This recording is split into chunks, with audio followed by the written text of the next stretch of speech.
Sou um homem ridículo. Agora já quase me tem por louco. O que significaria ter ganho em consideração se não continuasse sendo um homem ridículo? Mas eu já não me aborreço por causa disso. Agora já não guardo rancor a ninguém e gosto de toda a gente. Ainda que se riam de mim. Sim, senhor. Agora não sei porquê, mas sinto por todos os meus próximos uma ternura especial. Teria muito gosto em acompanhá-los no vosso riso, não precisamente neste riso à minha custa, mas sim pelo carinho que me inspiram, se não me fizesse tanta pena vê-los. É pena que não saibam a verdade. Oh, meu Deus! Quanto custa isso de ser um só a saber a verdade? Mas isso não compreendem eles. Não, nunca compreenderiam isto. A princípio fazia-me sofrer muito a ideia de parecer ridículo. Não o parecê-lo, mas o sê-lo. Eu sempre fui ridículo, e eu já o sabia talvez desde que nasci.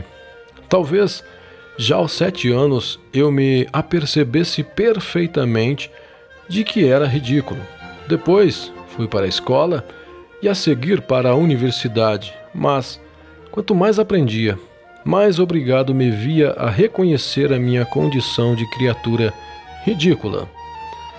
De maneira que todos os meus estudos universitários não tinham outro objetivo senão o demonstrarem-me e explicarem-me a mim próprio, nas minhas meditações, que eu era um ser ridículo.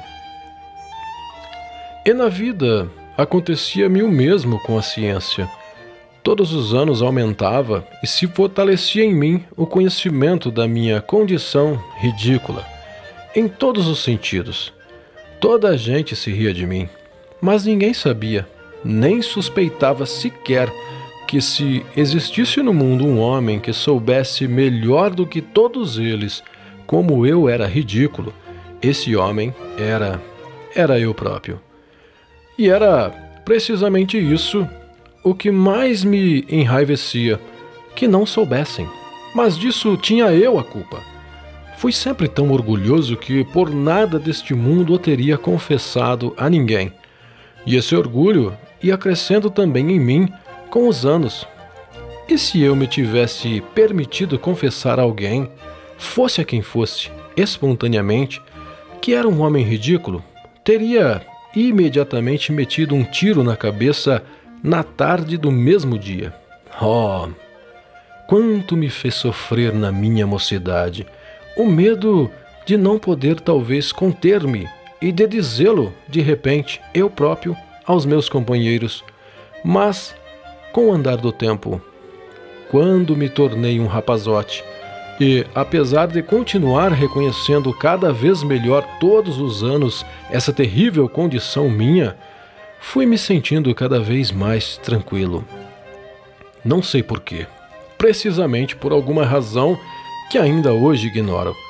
Talvez por, nessa altura, se ter introduzido na minha alma o receio perante determinado conhecimento que, humanamente, era mais elevado que o meu eu, e que foi a convicção adquirida de que tudo neste mundo é, afinal, uno.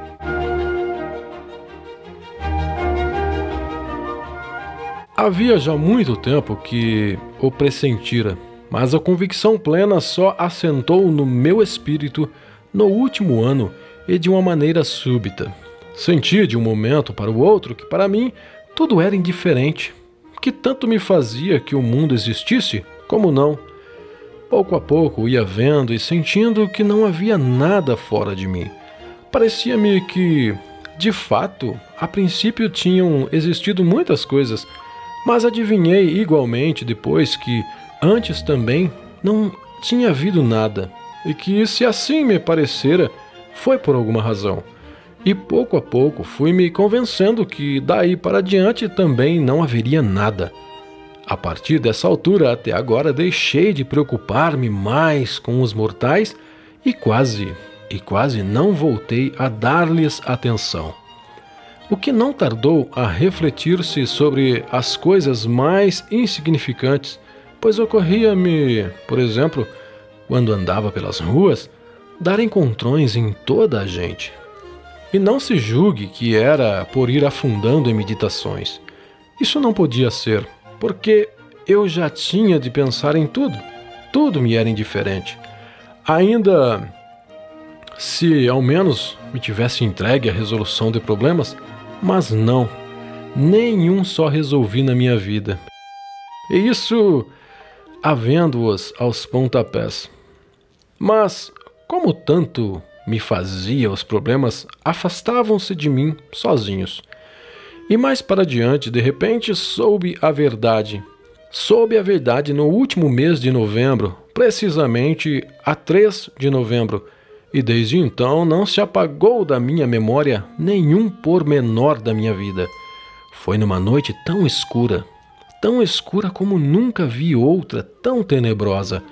Voltava para casa, aí pelas 11 horas da noite, e ainda me lembro que ia pensando em que não poderia haver noite mais escura e mais lôbrega, até em sentido físico. Todo dia havia chovido, mas uma chuva extremamente fria e aborrecida. Uma chuva dessas que deprimem o ânimo a tal ponto que ainda me lembro de sentir hostilidade contra os homens. E de repente, a chuva parou e passou a sentir-se uma umidade terrível, ainda mais úmida e mais fria que a chuva, e de todos os lados levantou-se uma espécie de névoa que surgia de cada pedra da rua e de cada esquina, quando ao passar uma pessoa se punha a olhar a rua de longe. Ocorreu-me de repente pensar se os lampiões se teriam se apagado. Seria muito melhor, porque com as luzinhas do gás tudo se tornava mais triste, pois a luz deixava ver tudo. Eu mal comera naquele dia, e desde o escurecer que tinha estado em casa de um engenheiro. Não tinha aberto a boca durante todo esse tempo, e calculo que a minha presença os aborrecesse. Falavam não sei de quê, e de repente puseram-se a alterar, enredando-se na discussão. Mas, no fundo, nada daquilo os interessava, de maneira nenhuma. Isso sabia eu. E se acaloravam, era por se acalorarem. Eu, de repente, fui e disse-lhes: deixem-se de discussões, que isso, para vocês, vem tudo a dar no mesmo. Eles, em vez de o levarem a mal, não fizeram mais nada senão rir-se de mim, porque eu não lhes tinha dito aquilo em ar de censura, mas porque tudo era indiferente. Eles percebiam claramente que, para mim, tudo me era indiferente e achavam graça ao caso. Enquanto eu, pelas ruas, ia pensando na extinção dos lampiões, lembrei-me de erguer os olhos ao céu. Estava tremendamente escuro, mas distinguiam-se com toda a nitidez umas grossas nuvens claras que por ele vogavam, desgarradas, desfeitas, e entre elas, no espaço vazio, grandes manchas negras. De súbito, descobri numa dessas manchas uma estrelinha. Parei e pus-me a observá-la, atento. Fiz isso unicamente porque aquela estrelinha me surgiu uma ideia. Decidi meter um tiro no corpo nesta mesma noite. Já 2 meses atrás, o tinha decidido assim solenemente e, apesar de estar tão mal de dinheiro como estava, arranjara um bonito revólver, o qual tinha carregado naquele mesmo dia. No entanto, tinham já passado 2 meses e o tal revólver continuava na minha gaveta. Tão indiferente me era tudo que queria esperar por um momento em que assim não fosse, embora ignorasse o motivo desse adiamento. E quando voltava a casa todas as noites, durante esses 2 meses, julgava que ia ser esta noite em que eu dava o tiro. Estava sempre à espera do momento. E de repente, aquela estrelinha sugeriu-me a ideia. E resolvi terminantemente meter a bala no corpo nessa noite. Não sei por que me teria a estrelinha sugerido tal ideia. Mas sucedeu que, enquanto olhava o céu, uma menina me acotovelou. A rua estava já deserta, completamente deserta, e não se via viva alma por aqueles arredores. Apenas ao longe um cocheiro de Drode que dormia sobre a boleia. Pode ser que a tal menina tivesse apenas 8 anos. Trazia um vestidinho muito fino, como agasalho trazia apenas um lenço. Estava completamente encharcada pela chuva, mas o que mais me chamou a atenção foram os seus sapatinhos, rotos e molhados. De tal maneira que ainda me parecesse estar a vê-los. Saltaram-me à vista, de um modo estranho. De repente, a pequena bateu no meu braço e gritou não sei quê. Não chorava, mas proferia algumas palavras que não podia articular bem por causa do frio, como num ladrido, e todo o corpo lhe tiritava.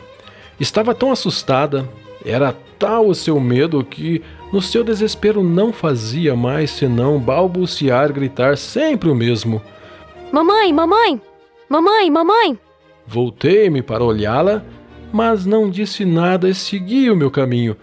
Ela deitou a correr atrás de mim, puxando-me constantemente pelo braço e gritando nesse tom que, nas crianças assustadas, denota o desespero. Conheço esse tom. Ainda que a pequenina não exprimisse claramente o seu conflito por palavras, compreendi que a mãe estaria a morrer em casa ou que ali devia ter acontecido outra desgraça horrível e que ela saíra de casa para pedir o auxílio de algum transeunte, a fim de encontrar alguma coisa com que socorrer a mãe. Mas eu não segui na direção que ela me indicava, e até, pelo contrário, comecei a afugentá-la do meu lado. A princípio disse-lhe que ia procurar um guarda noturno, mas ela abriu as 2 mãos, implorante, e continuou a correr atrás de mim, soluçante, ansiosa. Parecia que tinha medo de perder-me. Eu então me adiantei, e de repente bati com o pé no chão, e ela deu um grito. Gritava angustiosamente. Meu rico senhor! Meu rico senhor! Mas depois parou e, de repente, deitou a correr pelo meio da rua, onde se via um vulto, deixando-me a mim para importunar outro. Subi ao meu 5º andar. Tenho aí um quarto que aluguei a uma mulher. É um quarto miserável e pequeno. Tem apenas uma clarabóia no teto. O meu mobiliário compõe-se de um divã forrado de oleado, de uma mesa sobre a qual tenho os meus livros, 2 cadeiras e uma poltrona, esta velha, velhíssima, mas muito cômoda. Sento-me nela, acendo a luz e ponho-me a pensar. No quarto contíguo, separado do meu apenas por um magro tabique, há já 3 dias que dura o regabofe. Vivia aí um capitão reformado que também tinha hóspedes, 6 homens. Estavam quase sempre jogando com um baralho velho e gorduroso. Nas noites anteriores, bateram-se, e de 2 deles sabia eu que se tinham mutuamente puxado os cabelos. A dona da casa pensou queixar-se, mas não se atreveu, por ter medo do capitão. Além dos citos vizinhos, havia também na casa uma senhora muito franzina e magra, uma provinciana com 3 filhos pequenos e que lhe adoeceram já aqui. Tanto ela como as crianças têm um medo ridículo do capitão, e sempre que tem hóspedes, passam a noite em claro, tremendo e persignando-se, e o menorzinho até sofre de convulsões, de tão medroso. O tal capitão, sei-o muito bem, costuma algumas vezes pedir esmola aos transeuntes do Nevsky Prospect, e não se preocupa absolutamente nada com arranjar emprego, embora, coisa estranha, durante todo o tempo que tenho estado em casa, nunca me tenha incomodado de maneira nenhuma. É certo que eu desde o princípio evitei o seu convívio, e que fiz todo o possível por aborrecê-lo da primeira vez que veio ao meu cubículo visitar-me, mas que gritem lá no seu quarto quanto quiserem, isso me é indiferente. Eu passo a noite inteira sentado na minha poltrona, e para dizer a verdade nem os ouço. A tal ponto consigo esquecer-me deles e dos seus gritos, mas passo toda a noite em claro. Há já 1 ano que isso acontece. Fico sentadinho na poltrona até que clareia, e sem fazer nada. Ler, só leio de dia. Estou sentado e nem sequer penso em nada. Fico sentado tranquilamente e deixo o pensamento vaguear. A luz consome-se numa noite. Sento-me à mesa, pego no revólver e coloco-o na minha frente. Ainda me lembro de que, quando o coloquei ali diante, perguntei a mim próprio: sim? E que respondi com toda a tranquilidade: sim. Por isso decidi meter uma bala no corpo nesta mesma noite. Eu sabia que nessa mesma noite haveria de esfacelar irremediavelmente a caixa craniana, mas não sabia quanto tempo haveria de continuar ainda ali sentado até este momento. E não há dúvida nenhuma de que teria um tiro na cabeça nessa noite, se não fosse por causa daquela pequenina. Mas vejam, apesar de tudo me ser indiferente, sentia, por exemplo, a dor. Sim, a dor. Sentia. Se alguém me tivesse batido, teria sentido a dor. Eu mesmo, no terreno moral, se tivesse acontecido algo de triste, teria sentido piedade, tal como antes de tudo se me ter tornado indiferente. Por isso, daquela vez, senti compaixão e não tinha outro remédio senão prestar o meu auxílio a uma pequenina, fosse como fosse. Por que não o tinha prestado àquela? Porque precisamente neste momento me ocorreu uma ideia. Quando ela me puxou pelo braço e me falou, surgiu-me um problema para o qual não encontrava resposta. Era uma pergunta ociosa, mas, no entanto, aborrecia-me. Punha-me de mau humor devido à conclusão lógica a que eu chegara. A conclusão de que, uma vez que eu ia rebentar com a caixa dos miolos, tudo me devia ser indiferente. Mas por que sentiria eu então de repente que nem tudo me era indiferente e que tinha pena da pequenina? Ainda me lembro de que me inspirava uma autêntica piedade, sim, até ao ponto de sentir uma dor muito especial. Inspirava-me piedade, uma dor de que era absolutamente inverossímil e intempestiva na situação em que me encontrava. Não consigo descrever bem o meu fugídio sentimento de então, mas esse sentimento ainda perdurava no meu espírito depois de eu ter entrado no meu quarto e depois de estar já sentado à mesa. Eu me encontrava tão agitado como havia muito não o estava. Uma apreciação traía a outra. No entanto, é evidente que eu, apesar de ser um homem e não um zero, isto é, apesar de não me ter ainda transformado num zero, é evidente, repito, que estou vivo. E, por conseguinte, ainda posso aborrecer-me e sofrer sem sentir vergonha dos meus atos. Bem, quanto a mim, mas se eu, por exemplo, me mato dentro de 2 horas, que pode importar-me essa pobre pequenina e que podem incomodar-me a vergonha e o mundo inteiro? Transformo-me num zero absoluto, e poderia realmente a consciência de que vou deixar de existir dentro em breve e, por consequência, de que tudo vai também deixar de existir, não ter a menor influência sobre o sentimento de piedade que me inspira esse ser, nem o sentimento de vergonha pela brutalidade em que uma pessoa tem ocorrido. Foi só por isso que eu bati com o pé no chão e lancei aquele grito tão furioso, porque queria demonstrar que eu não só não sentia piedade alguma, como também era capaz de cometer a grosseria mais desumana, já que dali a 2 horas tudo estaria acabado e que já não existiria absolutamente nada. Acreditar-me-ão se lhes disser que foi só por isso que me afugentei? Estou absolutamente convencido disso. Naquele momento era para mim absolutamente evidente que a vida e o mundo dependiam quase unicamente de mim. Posso dizer mais ainda, que o mundo agora parecia quase criado para mim apenas, pois quando tivesse dado o tiro, o mundo deixaria de existir, pelo menos para mim. Isto para não falar sequer de que talvez realmente não houvesse nada mais para além, depois de mim, e que talvez o mundo inteiro, quando o meu conhecimento se extinguisse, se desvanecesse imediatamente como uma visão, como um simples atributo desse conhecimento meu, e deixasse de existir, pois talvez todo este mundo e todos esses homens sejam unicamente eu mesmo.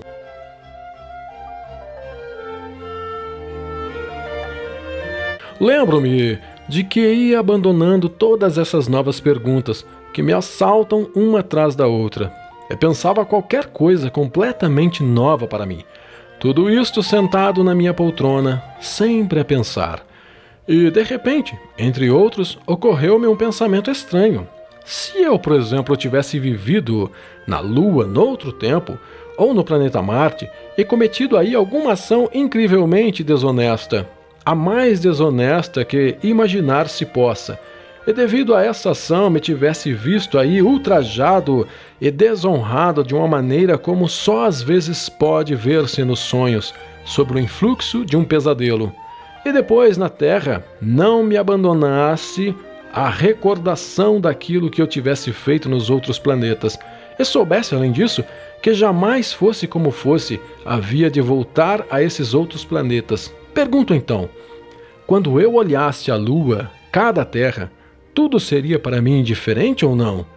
Envergonhar-me-ia ou não então dessas minhas ações?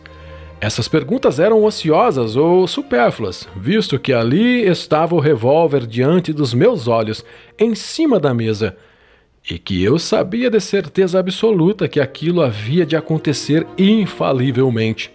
Mas, no entanto, essas perguntas pungiam-me e molestavam-me. Parecia-me que afinal não podia morrer sem ter, de qualquer maneira, resolvido esses problemas.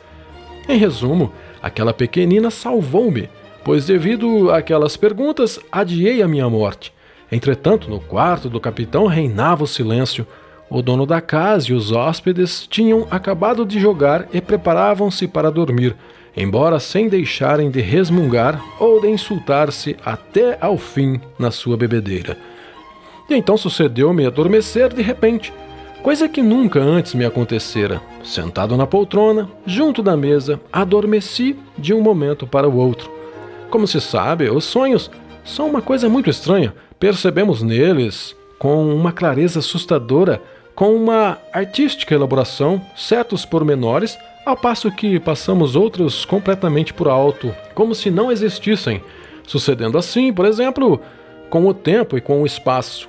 Creio que os sonhos não os sonha a razão, mas o desejo, não a cabeça, mas o coração. E, no entanto, sobre que coisas tão complicadas passa às vezes a minha razão no sonho.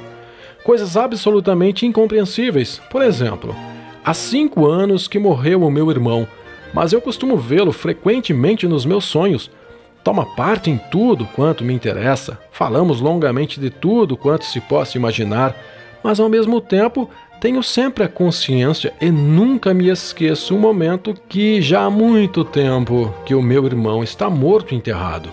Mas aqui é devido ao fato de eu não estranhar de maneira nenhuma sua presença, que não me espante que o morto se sente junto a mim e que me fale, por que não se revolta a minha razão? Mas já chega, vou agora falar-lhes do meu sonho. Sim, nesse tempo tive eu aquele sonho, o meu sonho de 3 de novembro. Os senhores dir-me-ão agora que se tratou apenas de um sonho, mas é completamente indiferente que fosse um sonho ou não fosse, uma vez que este sonho me tivesse revelado a verdade?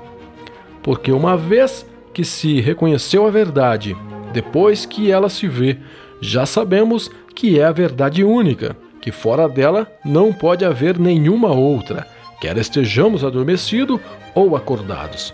Pois bem, se é um sonho, por mim, admito-o, mas essa vida que os senhores tanto apreciam, estava eu disposto a deixá-la servindo-me do suicídio, ao passo que o meu sonho veio revelar-me uma vida nova, grande, maravilhosa.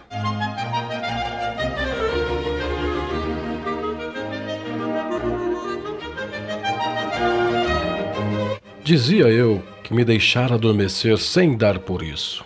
Parecia-me que não fazia outra coisa senão continuar meditando acerca desses problemas. De repente, pego no revólver, isto é, pareceu-me que pegava nele em sonhos, que eu aponto ao coração e não à cabeça. Quando afinal eu decidira antes meter um tiro na cabeça, irrevogavelmente na cabeça, e para melhor precisão ainda na fonte direita. Depois de apoiar o cano contra o peito, esperei um segundo, apenas um segundo, e a luz, a mesa e a parede começaram de repente a cair-me por cima e a dançar. Apertei rapidamente o gatilho. Costumamos sonhar às vezes que nos despenhamos de uma grande altura, ou que nos matam ou nos batem, mas não sentimos dor nenhuma. Nesses casos, a menos que uma pessoa se magoe na cama. Nesse caso, sim, sentimos uma dorzinha que nos acorda. Pois foi isso mesmo que me aconteceu. No meu sonho de então, não senti dor, mas pareceu-me que, por causa do tiro, tudo de mim se tinha partido e de repente se desfazia, e tudo à minha volta ficava mergulhado numas trevas pavorosas. Quedei-me, quase cego e mudo, e compreendi que estava estendido sobre qualquer coisa dura de boca para cima, e não via nada, nem podia fazer o menor movimento. E à minha volta passavam pessoas que gritavam. Ouvia a voz de baixo do capitão e a vozinha de soprano da dona da casa. E de repente, outra pausa, e começam a colocar-me no caixão. E sinto como os portadores do meu ataúde cambaleiam ao caminhar. E ponho-me a pensar nisso. E de repente, tomo pela primeira vez consciência de que estou morto, de que sou um defunto, do que não tenho a mínima dúvida, que não vejo nem posso mover-me, se bem que, apesar de tudo, sinta e pense. Mas não tarda que me resigne. E como costumamos fazer nos sonhos, aceito a realidade sem ripostar. Mas eis que me arrojam a uma cova profunda e me enterram. Todos se retiram e fico ali sozinho, completamente só. O que pode dizer-se absolutamente sozinho. Dantes, quando me punha a pensar no dia em que me enterrassem, a ideia do sepulcro estava unicamente unida a uma sensação de umidade e de frio. E assim era também agora. Eu sentia muito frio, sobretudo nas pontas dos dedos, mas, além disso, não sentia mais nada. Jazia no sepulcro e, coisa estranha, não esperava nada, pois aceitava sem contradição a ideia de que um morto nada tem que esperar. Mas aquilo estava muito úmido. Não sei, entretanto, que tempo teria decorrido. Se 1 hora, se alguns ou muitos dias. Quando de repente me vem bater no olho esquerdo, que tinha fechado, uma gotinha de água fria, e que se tinha infiltrado pela tampa do caixão. Decorreu 1 minuto, e uma segunda gota que me salpicou, depois uma terceira, e assim sucessivamente, sempre de minuto em minuto. Isso produziu-me uma contrariedade violenta, e de repente senti uma dor física no coração. É a ferida, pensei. Foi aí que a bala se alojou. Mas a gotinha continuava a cair a cada minuto, e sempre exatamente no meu olho esquerdo. E então gritei, não com a minha voz, visto que não podia fazer movimento algum, mas com todo o meu ser, para o autor de tudo aquilo que me sucedia. Oh, quem quer que sejas, se é que existe, e que há alguma coisa de mais razoável do que aquilo que me sucede, ordena-lhe também que impõe aqui o seu domínio. Mas se queres castigar-me pelo meu insensato suicídio com a insensatez de continuar a existir, fica sabendo que nada do que me esteja reservado pode comparar-me com o desprezo que eu sentirei em silêncio, ainda que a minha tortura e o meu martírio possam durar milhões de anos. Gritei assim e depois calei-me. Teria durado perto de 1 minuto aquele profundo silêncio, e passado esse tempo, tornou a cair sobre o meu olho fechado a já acostumada gota. Mas eu sabia de um modo infinito e inquebrantável que tudo iria mudar imediatamente. E eis que, de súbito, se abre o meu sepulcro. Isto é, eu não sei ao certo se me o teriam aberto. O certo é que um ser obscuro, e para mim desconhecido, se apoderou de mim e partimos ambos para os espaços interplanetários. E de repente recuperei a vista. Era noite, noite profunda, e nunca eu tinha visto obscuridade semelhante. Atravessamos os espaços siderais, já muito longe da Terra. Não fiz pergunta alguma ao meu condutor. Esperava e sentia um orgulho imenso. Assegurei-me de que não tinha medo e quase desfalecia de gozo ao pensar que não o tinha. Não sei quanto tempo teríamos voado assim pelos espaços, nem consigo imaginá-lo bem. Tudo aquilo acontecia como costumam acontecer as coisas nos sonhos, ultrapassando as leis da razão, o espaço e o tempo, e ficando tudo limitado àquilo que o nosso coração sonha. Lembro-me de que, de súbito, no meio daquelas trevas, divisei uma luzinha. Será Sirius? Perguntei-lhe contra a minha vontade, pois não queria perguntar nada. Não. Esta é a mesma estrelinha que tu vistes entre as nuvens quando voltavas para casa. Respondeu-me o ser que me conduzia, e do qual eu sabia somente que tinha um rosto humano. Mas, coisa estranha, aquele ser não me era simpático e inspirava até uma profunda aversão. Eu tinha contado com o não ser absoluto, e partindo dessa hipótese, tinha decidido suicidar-me, e agora me encontrava nos braços de um ser que não era, evidentemente, um ser humano, mas que nem por isso deixava de ser uma realidade. E era-o efetivamente. Portanto, há uma vida depois da morte. Pensei eu com essa estranha rapidez daquele que dorme, se bem que a essência fundamental do meu coração conservasse em mim toda a sua profundidade. Já que tenho de existir outra vez, e outra vez tenho de viver, por mandato de não sei que vontade inapelável, não quero que ninguém me vença, nem me humilhe. Tu sabes que eu tenho medo de ti, e é por isto que me desprezas. Disse de repente para o meu condutor. Não tinha podido conter-me e tinha-lhe feito a humilhante pergunta que trazia implícita a confissão. E sentia no meu coração a dor do meu vexame, como uma apunhalada.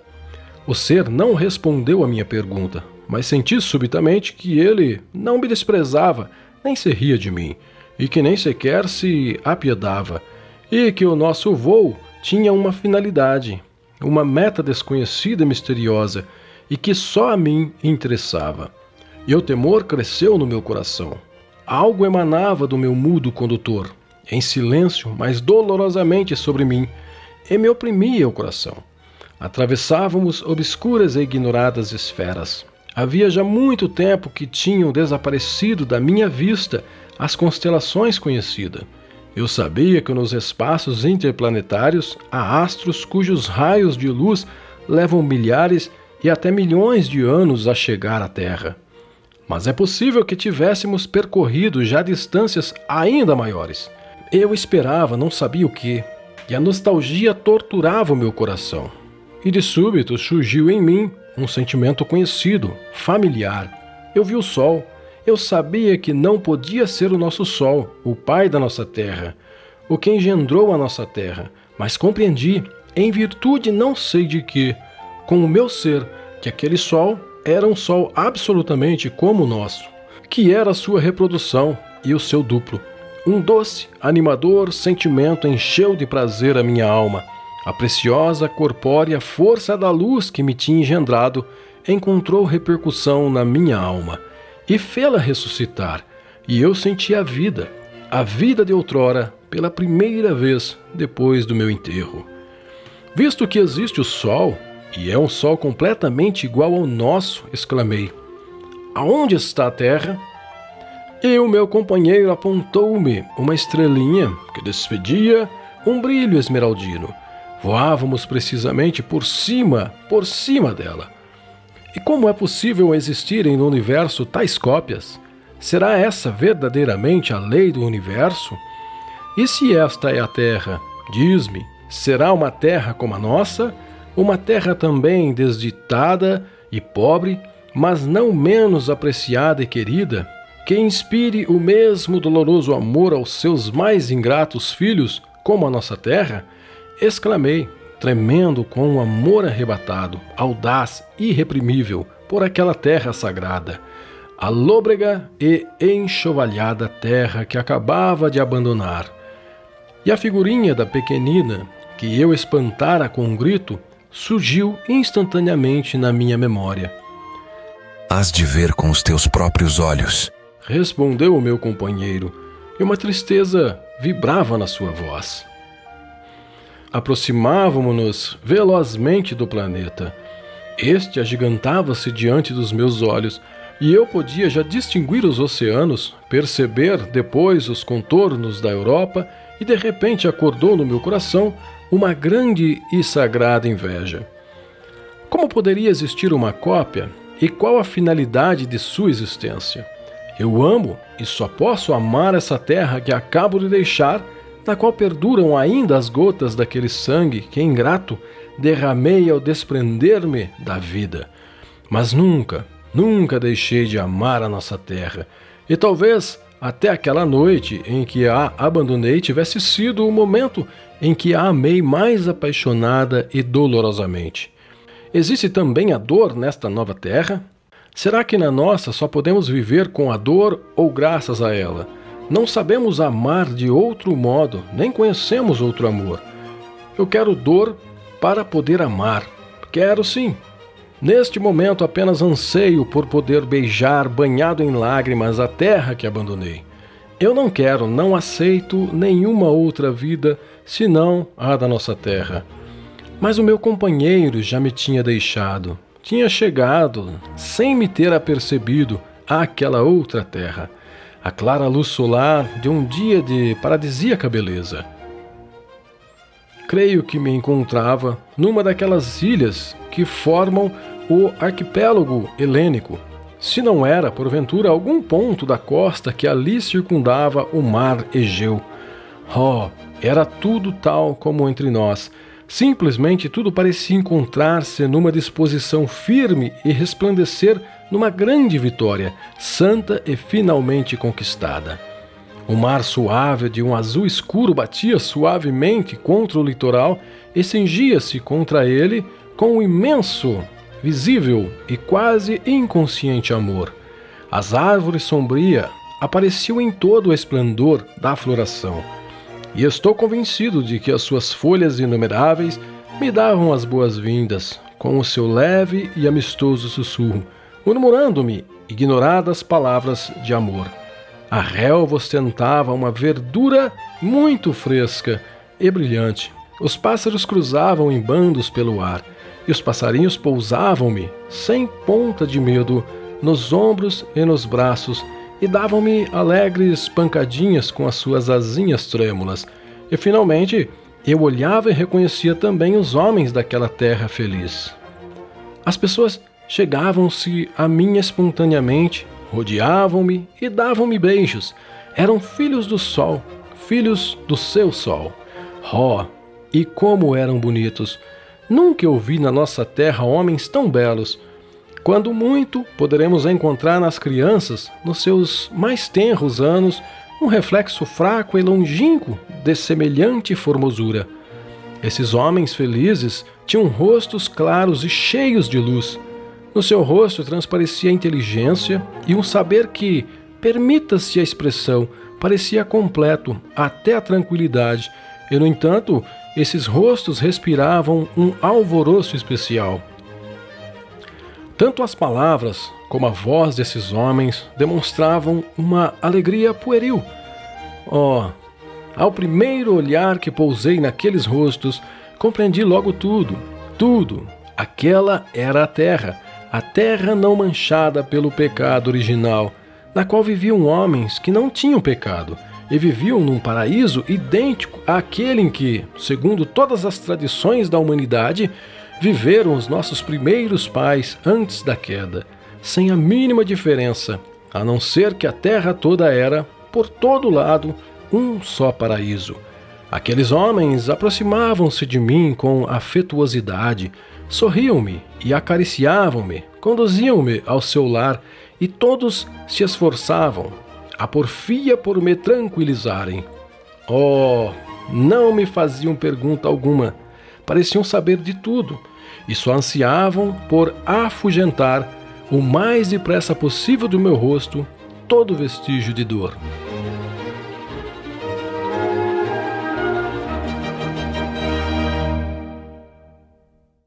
Agora vejam, admitamos que tudo isso foi apenas um sonho, mas a sensação de amor que aqueles homens belos e inocentes me demonstraram perdura em mim através do tempo, e eu sinto como esse amor, já distante, tomba sobre mim.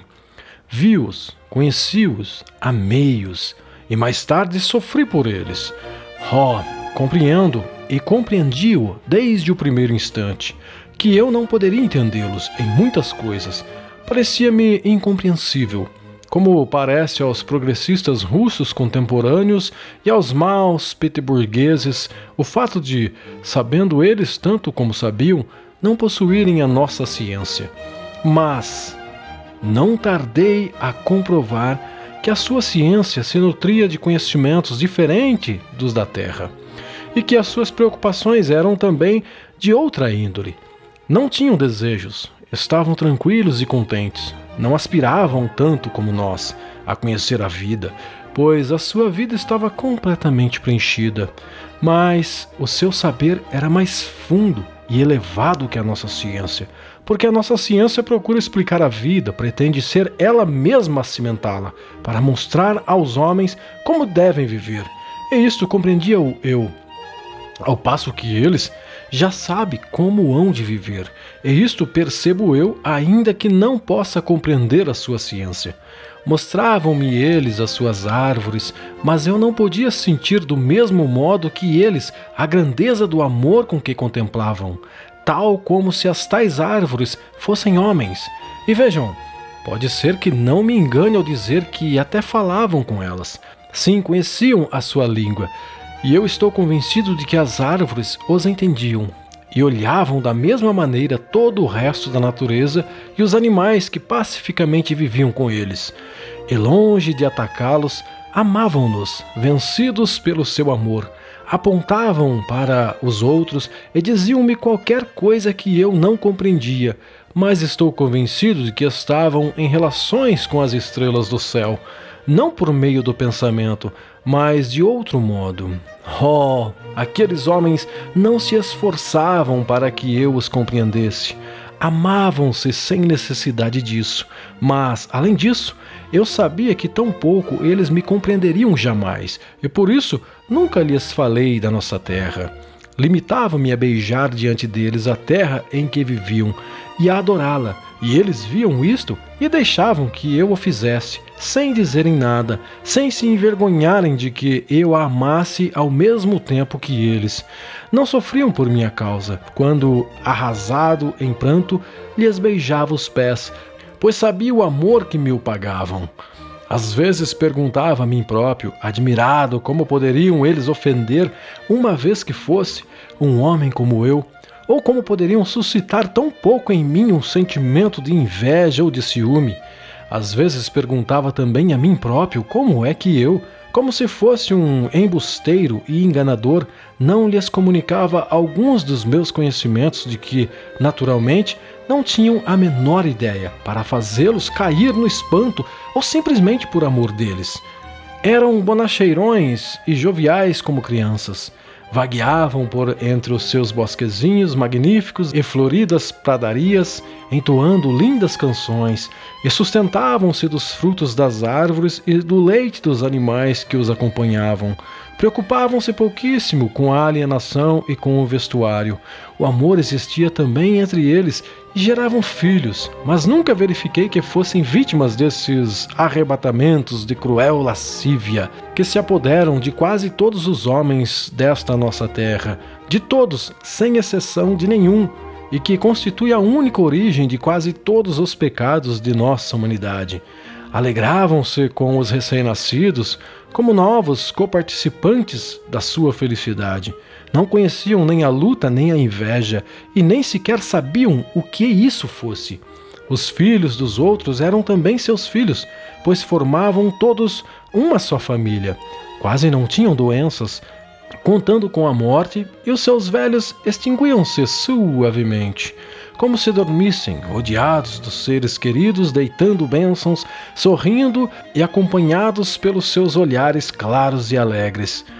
Nunca vi dor nem lágrimas à cabeceira de um moribundo, mas um amor exaltado até ao êxtase, até um fervor tranquilo e puro. Poder-se-ia quase acreditar que até depois da morte continuavam em comunicação com os seus mortos e que ela não interrompia a sua vida terrena. Mal me compreendiam quando eu os interrogava acerca da vida eterna, mas, pelos vistos, estavam tão convencidos de sua existência que nem por um momento se lembravam de pô-la em dúvida. Não tinham templos, mas mantinham-se numa identificação vital com o todo. Não professavam crença alguma, mas possuíam a convicção de que, quando as suas alegrias terrenas tivessem alcançado os limites da natureza terrena, viria para todos eles, tanto para os vivos como para os mortos, um mais íntimo contato com o todo. Aguardavam alegremente este momento, mas não ansiavam porque chegasse, nem sofriam por causa disso. Tinham já como que o seu gozo antecipado na sua alma e comunicavam-no entre si uns aos outros. À noite, antes de adormecerem, cantavam em coros harmoniosos. Exprimiam nessas canções vespertinas os sentimentos que experimentavam durante o dia e gabavam e estimavam o dia que tinha passado, despedindo-se dele. Louvavam a natureza, a terra, o mar e os bosques. Louvavam-se e elogiavam-se mutuamente nas suas canções. Da mesma maneira que se louvam as crianças, as suas canções eram singelas, mas punham nelas o seu coração, e aos corações elas chegavam. E não só nas suas canções, mas na sua vida toda. Não faziam outra coisa senão amarem-se uns aos outros. Era, na verdade, uma vida de amor recíproco, uma vida grande, universal amor. Mas alguns dos seus cânticos, que tinham uma expressão triunfal e inspirada, não conseguia compreendê-los. Por mais que entendesse a sua letra, não podia penetrar todo o seu sentido. Eram intangíveis para a minha razão, ainda que cada vez penetrassem mais fundo no meu coração, sem que eu pudesse aperceber-me do que se passava. Costumava dizer-lhes que já anteriormente eu tinha adivinhado tudo aquilo, que já, na nossa terra, o pressentimento de toda aquela aventura, daquele jubiloso cântico de louvor, me tinha feito experimentar o entusiasmo estéril e às vezes excessivo, que tudo aquilo eu o tinha visto já nos sonhos da minha alma e nos meus sentidos, que lá longe, na nossa terra, por mais de uma vez me arrancara lágrimas o pôr do sol, que sempre tinha havido dor no meu ódio aos homens da nossa terra. Por que não podia eu odiá-los, visto que não os amava? Por que não podia perdoar-lhes? Por que me fazia sofrer amá-los? Por que podia amá-los odiando? Eles me escutavam, e eu via claramente que não podiam imaginar nada disto. Mas não me arrependia de ter-lhes falado nessas coisas. Sabia que eles compreendiam todo o poder da minha nostalgia por aqueles a quem tinha abandonado. Sim, quando eu sentia pousar-se em mim o seu diáfano e aprazível olhar, trespassado de amor, sentia como entre eles também o meu coração se tornava puro e inocente como o seu. Não lamentava não poder entendê-los. Faltava-me o alento, por sentir tão intensamente a plenitude da vida, e ficava em silêncio, adorando-os.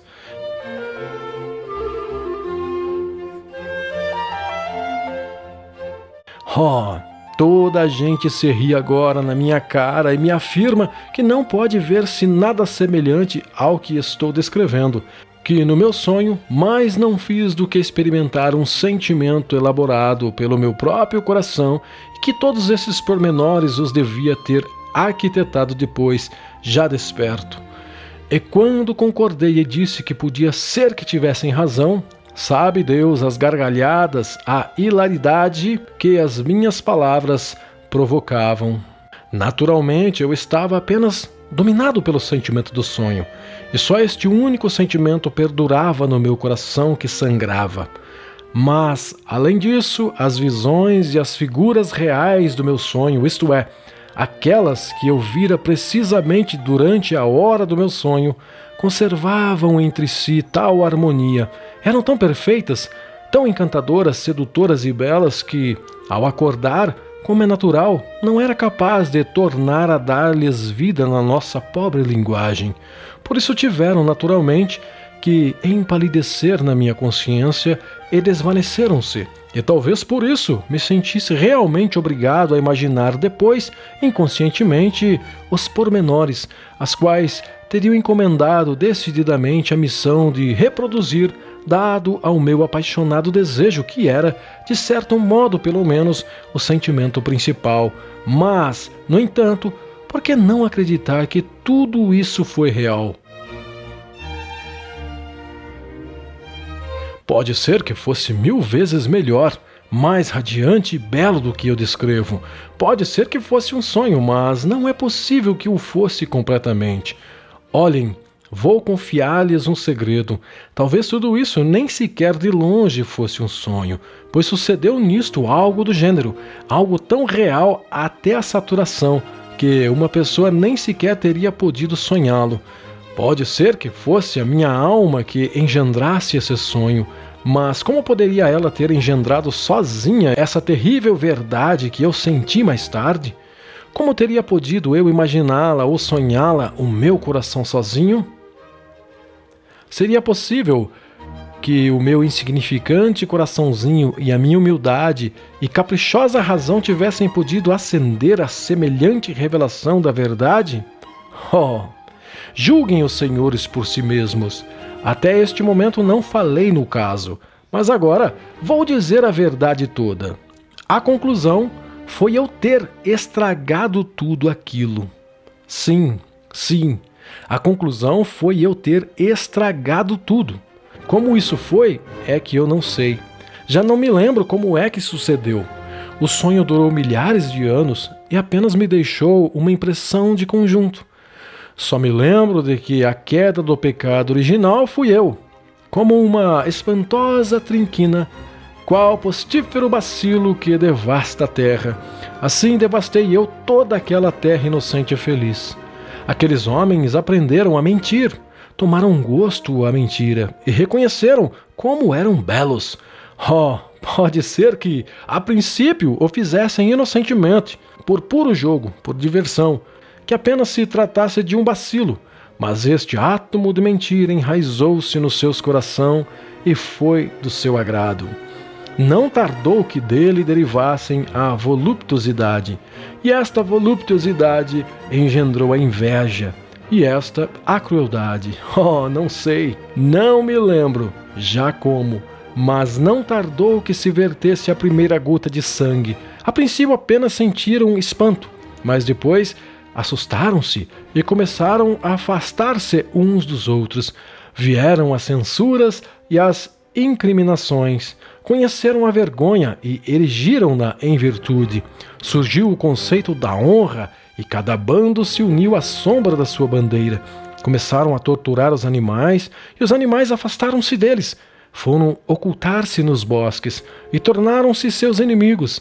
Iniciou-se a luta pela separação, pela particularização, pela personalidade, pelo teu e pelo meu. Começaram a falar várias línguas, conheceram a dor e tomaram-lhe o gosto, ansiavam pelo sofrimento e diziam que a verdade só se comprava pelo preço do martírio. Depois surgiu a ciência, como se tinham tornado maus, deram em falar da fraternidade e de humanidade e compreendiam estas ideias, como se tinham tornado criminosos. Inventaram a justiça e redigiram códigos para a encerrarem neles. E para assegurar o cumprimento desses códigos, ergueram a guilhotina. Mal recordavam daquilo que tinham perdido e não queriam acreditar que alguma vez tivessem sido inocentes e felizes. Riam-se até da possibilidade dessa sua felicidade passada e taxavam-na de sonho fantástico. Nem sequer podiam fazer uma ideia desse estado. E acontecia, além disso, uma coisa estranha. agora que tinha perdido toda a fé na felicidade pretérita e a classificavam de fantasia, empenhavam-se a tal ponto a voltar a ser inocentes e felizes, que se ajoelhavam como crianças ante os desejos dos seus corações, adoravam esses desejos, erguiam-lhes templos e oravam à sua própria ideia, ao seu próprio querer, ao mesmo tempo que continuavam a acreditar com uma convicção inabalável na possibilidade de cumprirem e realizar essa ideia, apenas de implorarem por ela de joelhos. E, no entanto, se pudesse ter-se dado o caso de voltarem outra vez àquele inocente e venturoso estado que perderam, se alguém os tivesse consultado perguntando-lhes: quereis voltar a ele? Eles iam respondido resolutamente que não. A mim diziam-me: bom, seremos mentirosos, maus e injustos, sabemo-lo e lamentemo-lo, e essa é a nossa tortura. Talvez por isso nos atormentemos e castiguemos mais do que faria esse juiz misericordioso que há de julgar-nos no futuro, mas cujo nome nos é desconhecido. Mas, em compensação, possuímos a ciência, e graças a ela vemos de tomar e encontrar a verdade, e então aceitá-la-emos já com consciência. O saber está acima do sentimento, o conhecimento da vida, acima da própria vida. A ciência far-nos-á oniscientes.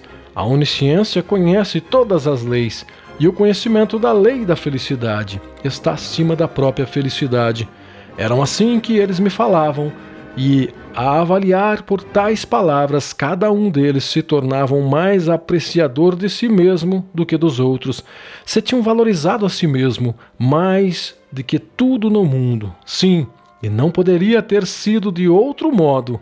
Tornaram-se todos tão ciosos de seu eu que cada um se afanava por rebaixar, oprimir e diminuir o eu do próximo por todos os meios possíveis, e só nisto se resumia a sua vida. Desenvolveu-se a escravatura e surgiram até escravos voluntários. Os fracos submeteram-se com gosto aos mais fortes, mas com a condição de que estes os ajudassem a subjugar os mais fracos do que eles. Surgiram entre eles profetas que lhes falavam do seu orgulho chorando, da perda da medida e da harmonia do sentimento do pudor, mas eles riam-se e troçavam desses profetas e acabavam por lapidá-los. Sangue sagrado correu sobre os umbrais do templo. Mas também havia homens que começaram a discutir a maneira de voltar a uni-los a todos, sem que deixassem, entretanto, de querer a si mesmos mais que a ninguém, nem prejudicar aos outros, para que todos tornassem assim a viver em comum, formando uma só amistosa e concorde sociedade. Esta ideia foi, entre eles, causa de grandes guerras. Todos os beligerantes acreditavam ao mesmo tempo que a ciência, a onisciência e o instinto da própria conservação obrigariam finalmente os homens a unirem-se numa sociedade razoável e cordata, para o que, no entanto, se esforçavam os oniscientes, a fim de acelerar as coisas, por exterminar todos os não oniscientes e a quantos não compreendiam a sua ideia, a fim de que não fossem um obstáculo para o seu triunfo. Mas não tardou que diminuísse o sentimento geral da própria conservação e surgisse voluptuosos e soberbos que proclamavam abertamente que desejavam tudo ou nada. Registraram-se proezas de todo gênero, e quando não conseguiam nada com elas, restava o recurso do suicídio. Houve religiões consagradas ao culto do não ser e do próprio aniquilamento, em honra do eterno repouso em o nada. Até que, por fim, aqueles homens se cansaram dos seus absurdos esforços e nos seus rostos se refletiu a dor, e proclamaram: a dor é beleza, pois só a dor tem sentido. E cantaram a dor nos seus poemas. Eu andava numa agitação entre eles, torcia as mãos e chorava, mas amava-os, no entanto, e talvez mais do que antes, quando no seu rosto não assomava ainda nenhuma dor, e eram belos e inocentes. A terra por eles manchada parecia-me então mais valiosa do que antes, quando era um paraíso. e por isso apenas por nada nela aparecera a dor.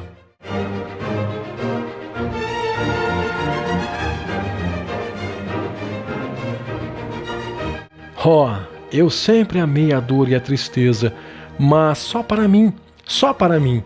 Mas como agora sofriam eles também, chorava de compaixão, estendia-lhes as minhas mãos, e no meu desespero acusava-me, amaldiçoava-me e desprezava-me a mim próprio. Dizia-lhes que tudo aquilo era obra minha, que eu, apenas eu e mais ninguém, é que tinha a culpa de tudo, que eu lhes tinha levado a corrupção, a peste e a mentira. Pedia-lhes que me crucificassem, ensinava-lhes a armar uma cruz e a levantá-la. Eu não me podia matar a mim mesmo.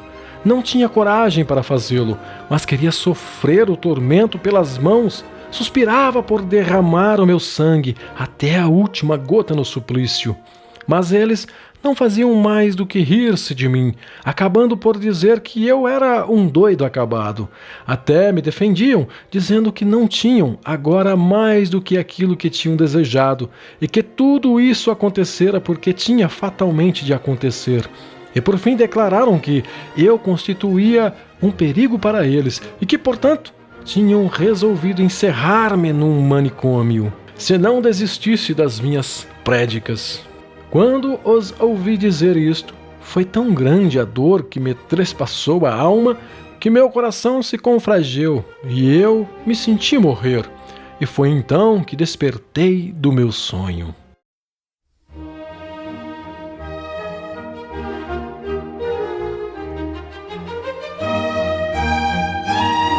Era já manhã, o sol ainda não se tinha erguido, eram 6 da manhã.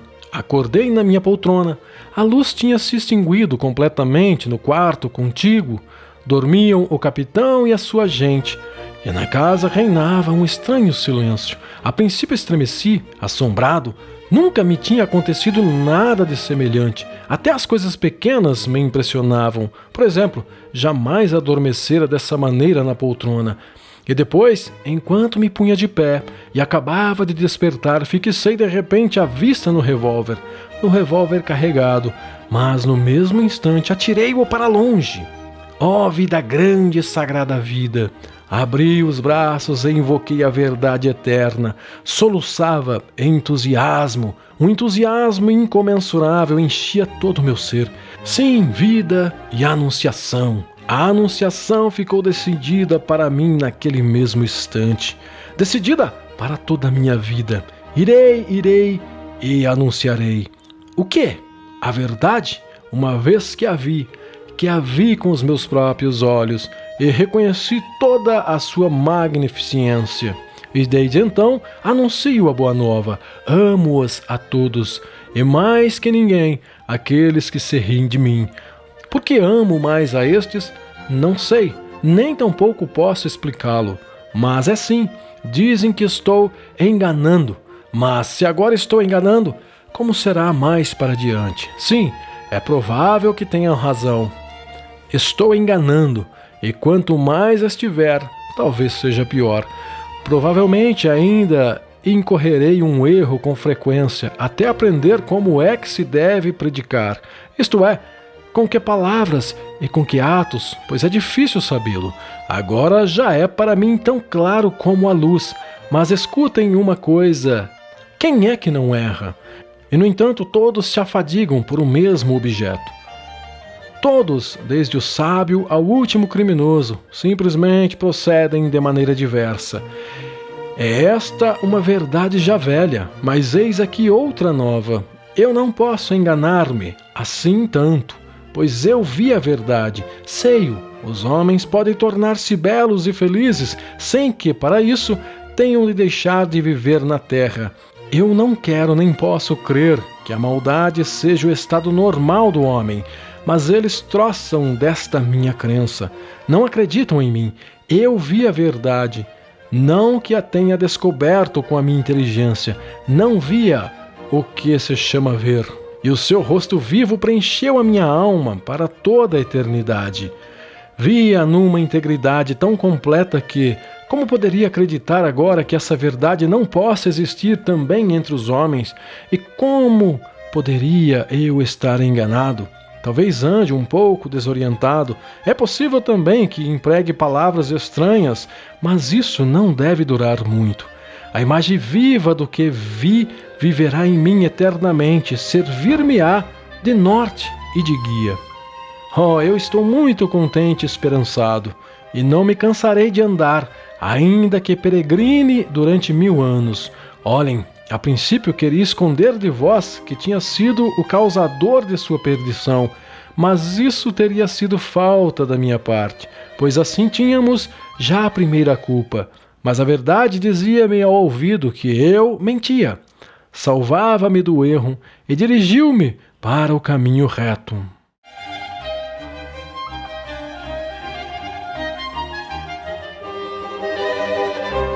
Mas não consegui saber como é que alcançaram o paraíso, pois não consigo exprimi-lo por palavras. Perdi as palavras no sonho, pelo menos todas as palavras necessárias, as mais precisas, mas isso não importa.